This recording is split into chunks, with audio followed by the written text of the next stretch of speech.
고구려를 중흥하라 합니다. 중흥이라고 할 때 한나라의 흥망성쇠라는 게 시작부터 시작해서 멸망 때까지 여러 번의 변화를 겪게 되는데 중간중간에 이제 위기가 있고 그 위기를 극복하지 못하면 단명왕조로 끝이 나겠죠. 그러니까 고구려는 적어도 705년, 더 나아가서 단자 선생님이 900년의 역사를 가졌다. 근데 200년 삭감했다고 했죠. 900년의 역사를 지탱한다는 게 쉽지 않은 일입니다. 그러면 여러 번 중흥의 기회가 있게 됩니다. 그러한 중흥의 기회를 만든 왕을 우리는 소수림왕이라고 부르는데요. 그 소수림왕의 어린 시절 또는 소수림왕을 다른 이름으로 부르는 것을 꼭 주목을 해야 됩니다. 왜냐하면 소수림이라고 할 때 그것은 왕실의 사냥터를 수림이라 불렀어요. 그래서 그런데 이제 큰 사냥터는 아마 넓은 벌판이었겠죠. 그리고 이제 왕이 짧은 시간에 다녀올 수 있는데 그런 데는 아마 강변 쪽에 사슴이나 노루가 많이 오니까 그 지역. 그래서 지금 현재로서는 압록강 중류 미천왕릉이 있는 그 아름답거든 강물이요. 정말 아름다워요. 미천인데 그쪽에 이렇게 여의도처럼 서울의 여의도처럼 개월지가 있어요. 그래서 거기를 소수림이라고 하지 않았을까. 그리고 거기서 고구려 비석이 발견됐죠. 마선구 비석이라고 하고요. 현재 그 집안박물관의 입구에 딱 들어가면 중앙에 딱 설치되어 있습니다. 그 집안 마선구 비석을 최초로 한국에서 목격한 사람이에요. 우리 이 한청단 답사단이. 그래서 유일하게 동영상도 찍혀 있습니다. 이제 찍은 게. 하여튼 그 지역이 이제 소수림인데 거기에는 이제 천추릉이라고 하는 아주 큰 무덤이 있습니다. 그러니까 아직은 이제 머릿속에 들어오질 않지만 계속 공부하다 보면 나오게 되는데 하여튼 중흥이라는 것을 썼던 왕 중에 하나는 발해 왕이 있습니다. 발해의 강왕이라고 있는데요. 발해가 이제 고왕, 무왕, 문왕 이후에 내분이 일어나게 되죠. 그래서 쇠약해집니다. 그때 강왕이 일어나서 이제 연호를 중흥이라고 하게 됩니다. 그리고 강이란 이름 속에는 중흥했다는 뜻을 갖고 있어요. 그래서 예전에는 이렇게 유교적 이상향이 대동사회라면 그 대동사회로 가기 위한 중간 단계를 소강이라고 불렀습니다. 소강. 강이라는 게 찌개미라는 거거든요. 찌개미. 그래서 우리가 조강지치 할 때 그 강자와 마찬가지입니다. 그래서 강이라는 게 먹을 걸 해결해주면 우리 건강하다 때 그 강하고 같은 글자입니다. 이렇게. 그래서 한자로는 이렇게 쓰죠. 강. 이렇게. 그래서 이렇게 곡식을 이렇게 훑는 거 있죠. 이렇게 훑기라 그래가지고 예전에 이제 별을 이렇게 가지고 훑죠. 그런 모습이 강이라는 겁니다. 거기서 곡식을 훑어서 나중에 이제 갈판과 갈돌로 또는 맷돌로 아니면 방아로 해가지고 곡식을 이제 털어서 이제 밥을 해 먹죠. 그때 이제 저 강자를 쓰거든요. 강이라는 것은 아마 먹을 걸 해결해줬다는 의미를 갖게 될 거예요. 자, 고구려에서도 이제 중흥이 옵니다. 그 중흥은 바로 고국 원왕을 전제로 해야 됩니다. 왜냐하면 미천왕이라는 사람은 주변에 있던 외부 세력을 전부 몰아내고 이제 고구려 세력의 토대를 마련한 사람인데 그 이후에 고국 원왕이 들었으면서 이제 고국 원왕은 주변에 정말 많은 영웅들의 시대에서 가장 강력한 사람을 만나게 됩니다. 자, 그래서 오늘은 이제 바로 고국 원왕 시절 동북아 삼국지의 경쟁 시대라고 제가 말씀드렸는데요. 왜 그러냐면 이제 중국이라는 지역을 벗어나서 이 동아시아, 동북아시아 쪽에는 강력한 세 개의 세력이 형성이 됩니다. 하나는 여기 선비족이 등장하는데 이제 선비족은 300년대부터 500년대까지 대략 400년 이상을 중국사를 주도하게 됩니다.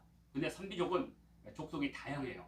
우리가 이제 고구려 하면 뭐 계루부, 뭐 손오부, 전로부, 뭐 관노부 이렇게 있죠. 마찬가지로 그 선비족도 8부가 있었습니다. 물론 그 중에 이제 단부도 있었고, 우무시도 있었고, 뭐 모용시도 있었고, 뭐 이렇게 있는데 그 중에 가장 강력했던 게 이제 모용시와 탁발부, 탁발시 가장 강력합니다. 그리고 이게 모용, 그래서 모용이 세운 나라가 이제 전년이 되겠고요. 그리고 이제 이 전년부터 이제 후연, 남연, 북연, 서연에서 북쪽 지역 중에 우리 요동 만주 지역을 장악한 게 이제 이 모용 선비족이고요. 그다음에 탁발 선비들이 있습니다.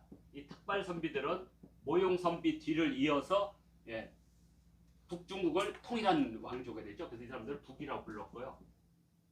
그 다음에 우문선비가 있습니다. 근데 우문선비는 독자적인 나라를 세운 건 아니고요.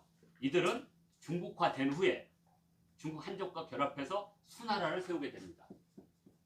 수나라를 세우게 되죠. 이게 우문선비들입니다. 네? 그 다음에 뭐 단부도 있고요. 토요콘이라는 부도 있고 이런 부들이 많이 있습니다. 근데 이때 가장 강력했던 선비족이 바로 모용시죠. 모용선비입니다. 자, 이 모용선비 쪽에 건국자 하면 이 사람이 모용외라고 부르는데요. 위대한 사람이죠. 모용외. 이 사람은 333년까지 있었는데 나라를 세우지는 못했습니다. 왕을 칭하지는 못했어요.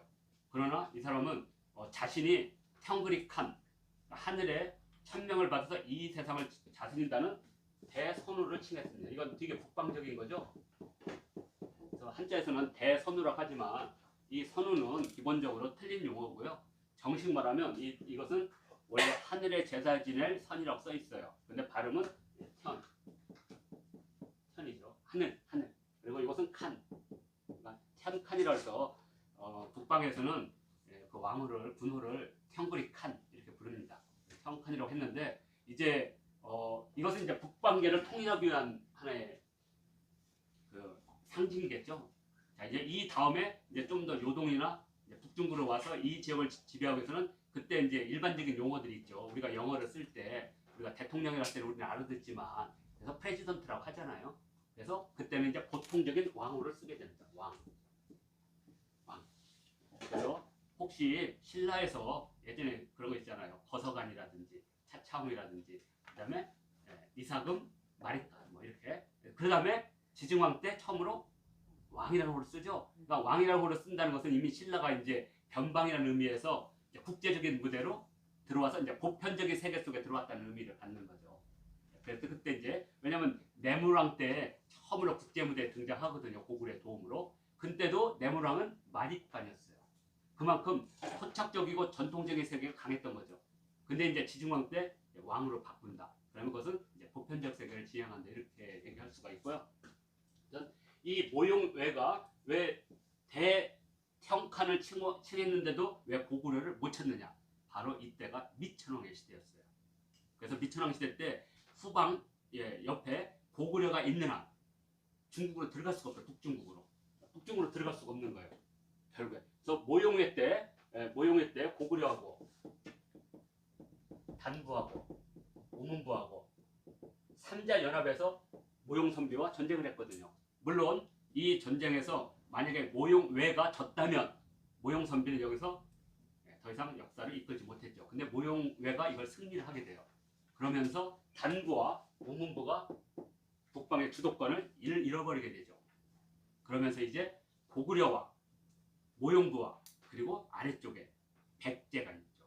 백제의 근초광이 등장을 하면서 백제의 근초광은 어떤 의미를 갖느냐? 백제는 기본적으로 두 개의 세력이 양립하고 있다고 그랬잖아요. 하나는 비류계, 해상을 중심으로 하는 비류계와 농경을 중심으로 하는 온조계. 이 두 개 세력은 통합한 사람이죠. 그러니까 근초광은 그럼 우리가 통합을 어떻게 이해할 수 있느냐? 이제 우리는 이제 지금은 이제 백제사는 아니지만 고구려사를 이해하기 위해서는 근초광을 이해해야 되는데 근초광이 우리가 이제 그 역사 보도에 보면 백제의 해외 진출이라고 할 때 하나 근초광 해가지고 요서, 산동, 그다음에 일본 꼭 나오죠. 이것은 해상 세력을 중심으로 해서 근초광이 세력을 뺏었다는 걸 의미하고 또 하나는 마한을 쳐들어와서 결국에는 오늘날 호남 지역까지 지배를 하게 되죠. 그 호남 지역까지 지배했던 것을 보여주는 유물이 어디에 있느냐? 익산에 있는 겁니다. 익산에 가면 입점리 고문군이 있어요. 입점리 고문군. 그럼 이게 이제 금강이면요. 금강을 따로 건너면 익산이 나오죠. 익산. 그러면 이 입점리 고문군에 있는 이 산에서 여기 꼭대기만 올라가면 바로 금강이 보입니다. 그건 금강을 넘어서 드디어 호남 지역에 있는 마한 지역에 대한 세력권을 가졌다는 의미죠. 농경지를 확보했다는 뜻입니다. 그러니까 농경지를 확보하면서 백제는 청주 지역에 있는 철 생산의 한계를 극복하고 오늘날 공나라고 부르는 공나. 공나는 어디냐면요. 곡선이 나는 곳이 어딘지 아시죠? 곡성이요. 곡성. 그 지역을 장악함으로써 철을 생산하게 돼요. 그래서 그 철을 단련해서 일본에 보낸 것, 그게 바로 칠지도가 되겠습니다. 그러니까 이제 봉나 지역에 대한 철과 농경지를 확보했죠. 그리고 이 힘으로 어디 해상 세력과 연합해서 일본으로 건너가죠. 그때 간 사람이 왕인가 가지. 이렇게 하면 이제 이해가 되시죠. 그러니까 남쪽에 강력한 근초고왕을 만나고 북쪽에 모용회를 이어서 이제 실제 이 전년을 세운 사람은 모용회가 아니라 그의 서장자예요. 서장자. 이 모용회의 서장자는 모용한이라고 불렀는데 문제는 이 사람이 서자라는 거죠. 서장자.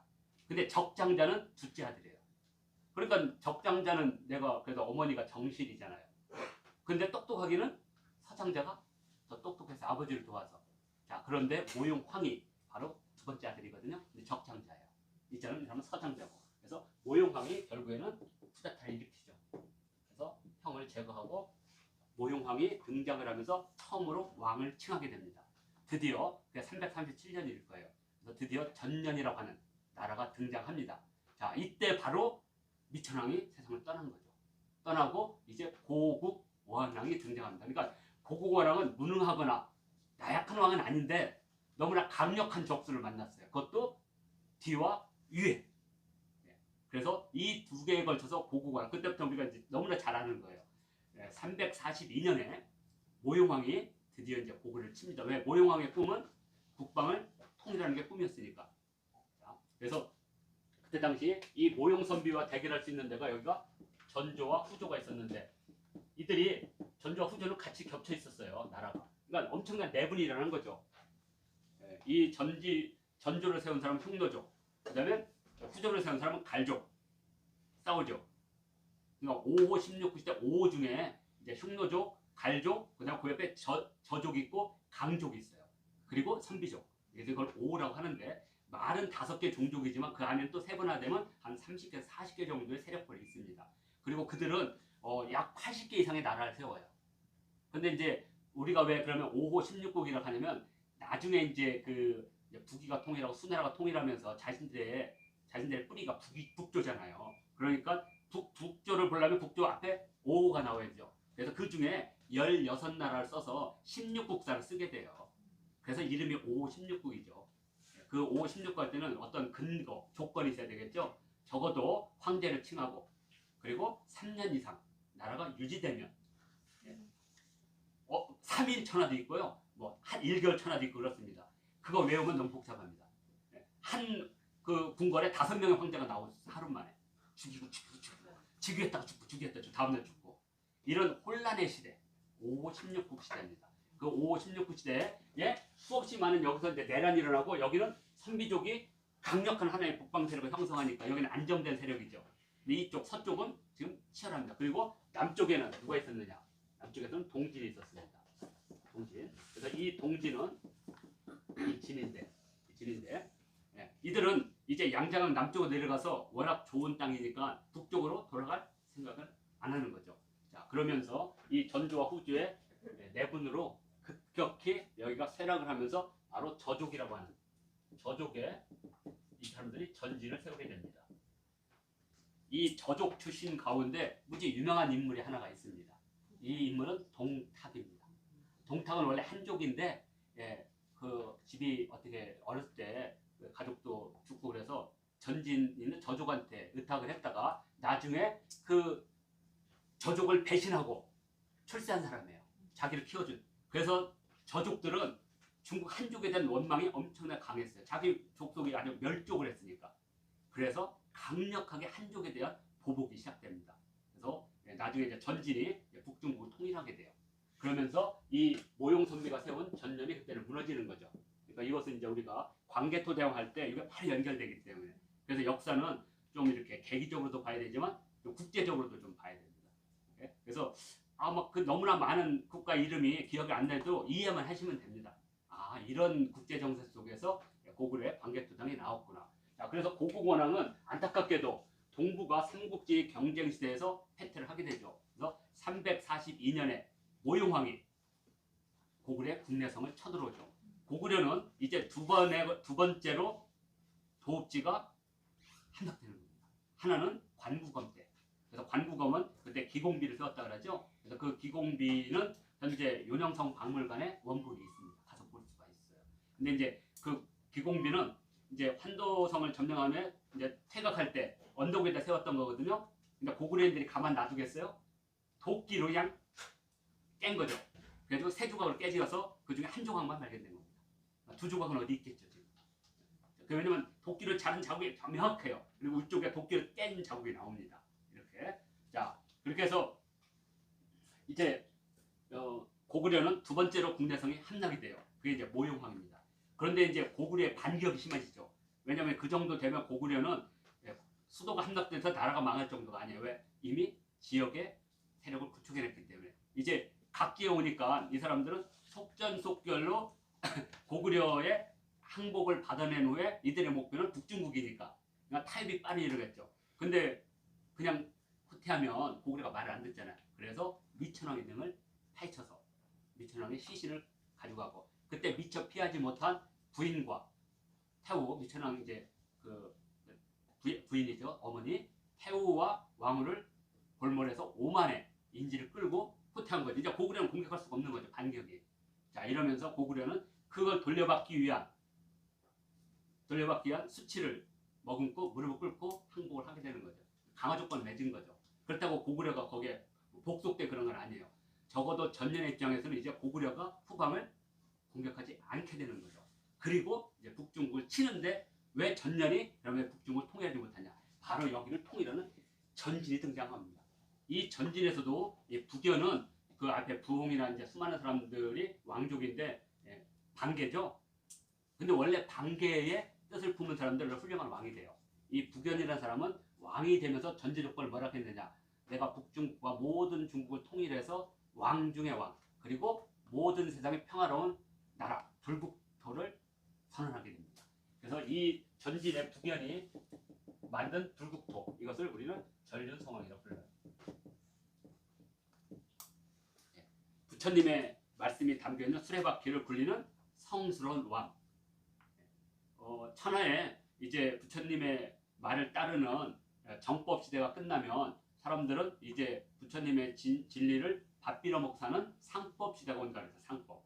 이제 상법 시대가 지나면 강목을 듣고 서로 싸우는 말법 시대가 온다. 그때 미래의 부처님인 미륵부처께서 중생이 너무나 가엾어서 수많은 사람들이 이 땅을 부처님의 나라를 만들어서 서원을 하기 때문에 바로 누구를 보내느냐? 바로 이 사람을 왕으로 보내요. 뭐냐? 이 세상을 부처님의 세상을 만들 성스러운 왕. 그래서 이 사람이 인간의 몸을 갖고 이 세상에 출현하게 돼요. 이게 전륜성왕이고요. 불교 역사에서는 인도를 최초로 통일했던 아쇼카를 전륜성왕이라고 부르고 있습니다. 그래서 전륜성왕은 키가 몇 점이냐? 우리가 이제 많이 배워요. 그 황룡사에 가면 그 장육화상이라고 있습니다. 솔거가 그린 황룡사 그 금당에 가면 장육화상인데 그 장육화상이 1장 6척의 부처님이라는 뜻이에요. 1장 6척을 지금으로 계산하면 4m 80. 어마어마하죠? 그래서 실제 전륜성왕에 이렇게 그림이 그려져 있거나 이렇게 조각이 된 구조를 보면 다른 사람이 이렇게 서 있잖아요. 이렇게 서 있으면 전륜성왕은 이렇게 서 있어요. 이렇게. 이래야지 세상을 다 누르니까. 그래서 북연이 그걸 하면서 북연의 가장 큰 적대 세력은 왼쪽에 있는 전년이죠. 그리고 고구려의 가장 적대 세력도 전년이죠. 그러니까 전진과 고구려 사이에 이제 동맹이 이루어질 수밖에 없는 거죠. 자, 그러면 다시 이렇게 보면 지도를 보면 이렇게 보면 이게 양자강이고 이게 이제 황하면 이 지역은 이제 동진이라는 나라가 있습니다. 이거는 중국의 한족들이 세운 나라죠. 한족들이 세운 나라로 316년부터 420년. 그리고 이제 여기서 4개의 나라가 연속적으로 일어나요. 송제양진이라는 나라. 언제까지? 589년까지요. 그래서 이것을 우리가 남조라고 부르는 겁니다. 남조라고. 네. 그리고 이 앞에 동진 이전에 이 땅을 개척한 사람은 누구냐? 바로 손권이라는 사람이 세운 오나라예요. 오나라가 양장 남쪽을 처음으로 개척을 해서 남경에 수도를 삼고 이제 6나라가 오나라를 시작으로 해서 6나라가 남경에 도읍을 하게 돼요. 그래서 이것을 육조 문화라고 부릅니다. 6개 왕조의 문화다. 육조 문화.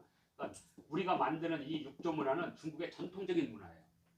그리고 북쪽의 문화는 북방계의 문화가 되겠죠. 그래서 이렇게 되면 여기 동진이 있고, 자, 이 지역을 지배한 게 바로 전진입니다. 그리고 이 지역을 지배한 게 전년. 그리고 여기 이제 고구려가 있겠죠. 그래서 이 전진과 고구려는 서로 적대적, 이 전년을 적대적으로 삼았기 때문에 둘이 동맹을 맺을 수밖에 없죠. 근데 동맹을 맺으려면 정치적 이해관계 같거나 사상적 이해관계가 같아야 돼요. 자, 그런데 고구려는 지금 처절하게 무너지고 있어요. 자, 모용왕한테 너무나 모욕적인 항복을 했잖아요. 이거는 끝이면 안 돼요. 백제가 이제 바로 노립니다. 왜? 백제 입장에서는 이 고구려를 견제하기 위해서는 어떻게 해요? 전년에 사신을 보내면 되죠. 그리고 동지에도 사신을 보내요. 백제도 이제 다원외교를 하는 거죠. 고구려를 고립시켜야 되니까.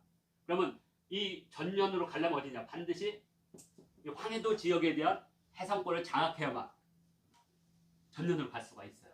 왜냐면 지금처럼 막 기륜선이 있어가지고 백령도로 확 가면 지금도 큰 배가요 좌초돼요. 지금도 우리나라 그 백령도 이쪽은 워낙 물살이 세서 다 엎어지고 암초가 많아요. 그러니까 반드시 이 황해도 지역과 이 경기도 지역을 차지해야 돼요. 말하면 우리가 말하는 한강을 차지해야만 모든 수로를 다 장악할 수가 있는 거예요. 그래서 근초고왕은 여기를 쳐야 되겠죠. 거기다 또 이들의 꿈은 부역의 정통성이 자기에 있다는 걸 생각해야 되죠. 그래서 아마 이제 고구려를 치게 되죠. 자, 그래서 먼저 이제 그것을 감지한 고구원왕은 2만의 군대를 끌고 먼저 친 거죠. 왜? 여기서 승리하면 340인의 굴욕적인 것을 회복할 수가 있죠. 여기서 승부수를 잘못 띄운 거죠. 2년 후에 근초고왕은 바로 평양까지 들어오게 됩니다. 그래서 지금 그 평양을 지금 대동강의 평양을 보지 않고 남평양을 보고 있어요. 남평은 어디냐면 황해도 재령. 여기 요 정도 재령이 있죠.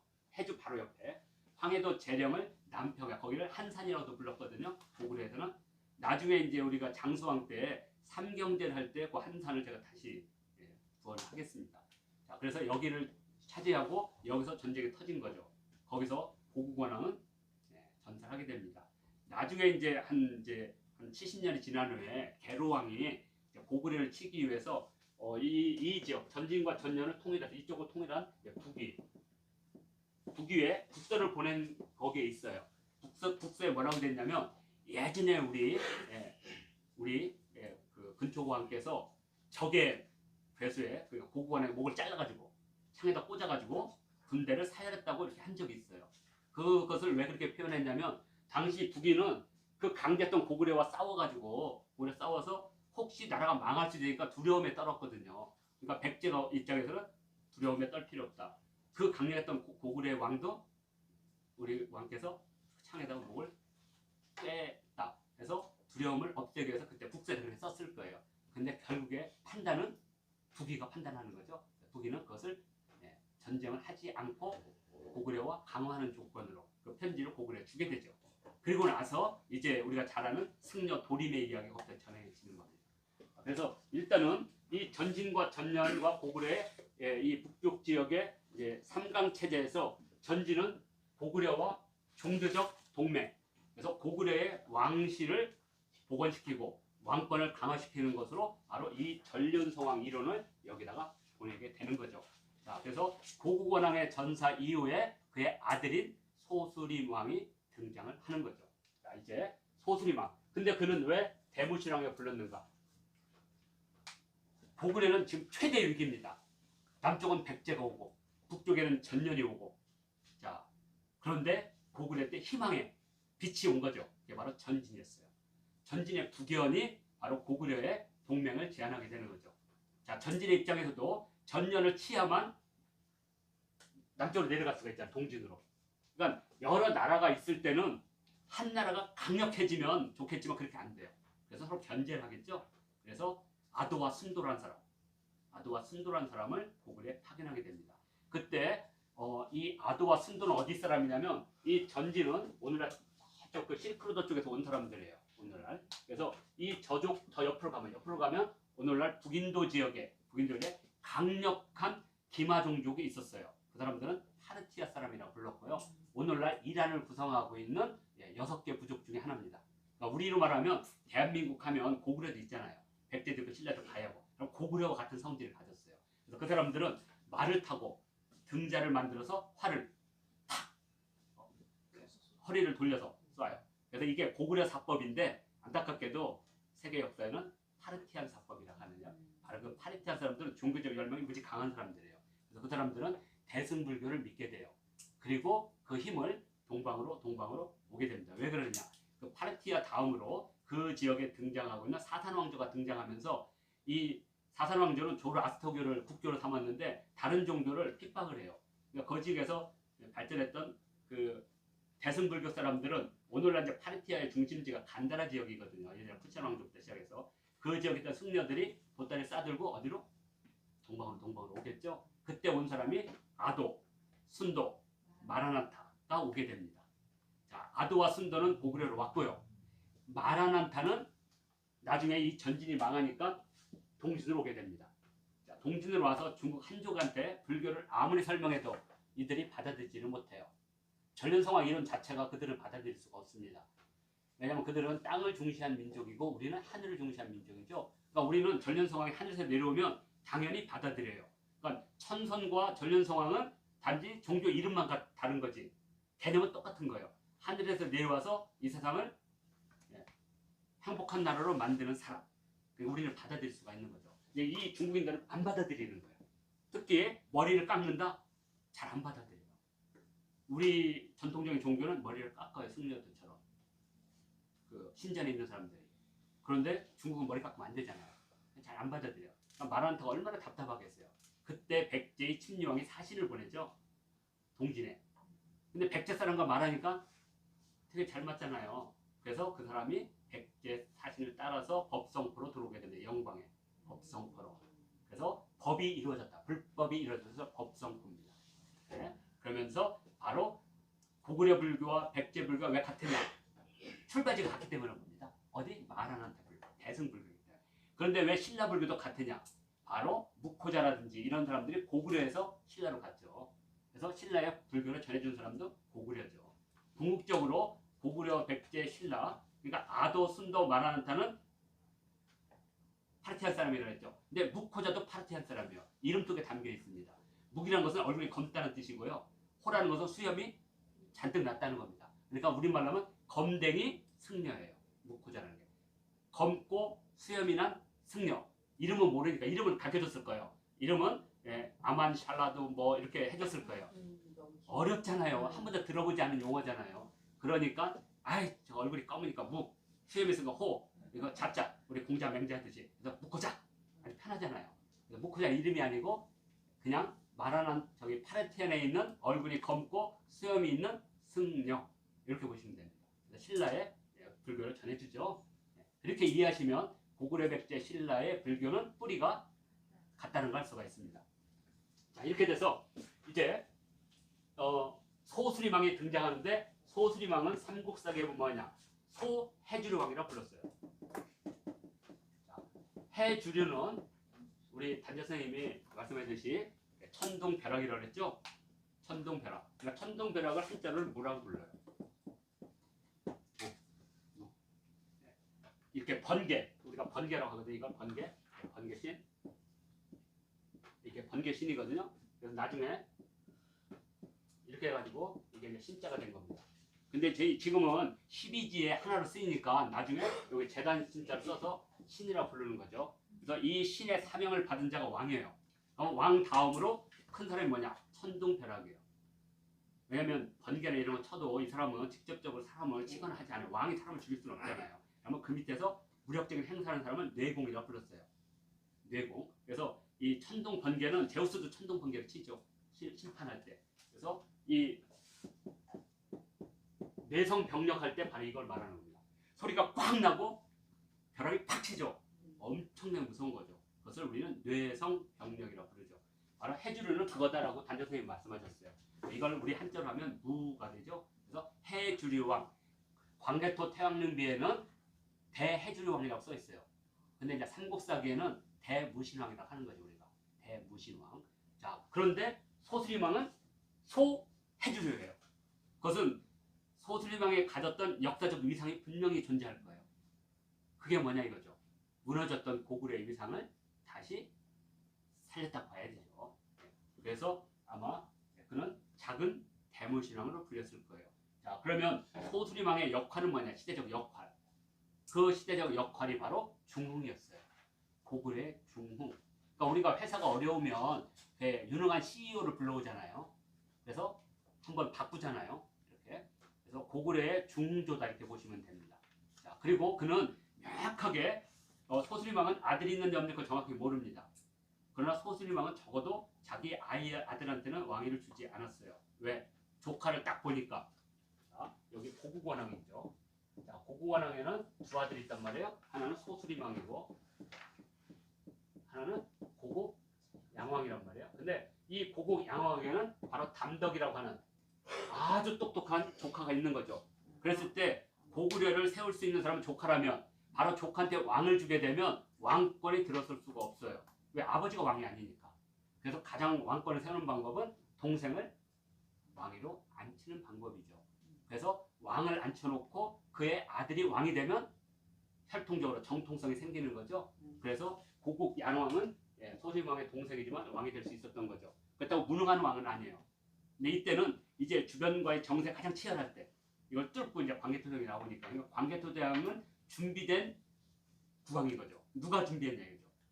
소수리망이 준비한다. 그럼 어떻게 준비했냐? 세 가지를 준비했어요. 그러니까 조카가 천하의 모든 마군이를 없애고 왕 중의 왕이 다스리는 불국토를 만들기 위해서 세 가지를 한 거죠. 그것이 바로 불교 태학 일령이라고 하는 겁니다.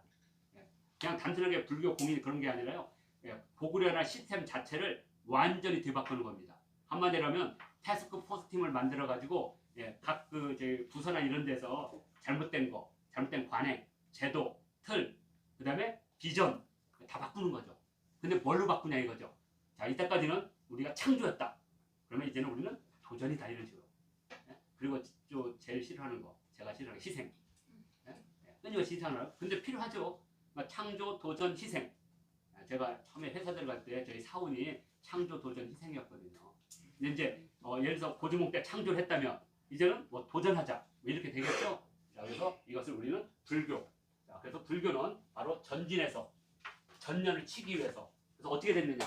372년에 드디어 북중국이 전진으로 통일이 됩니다.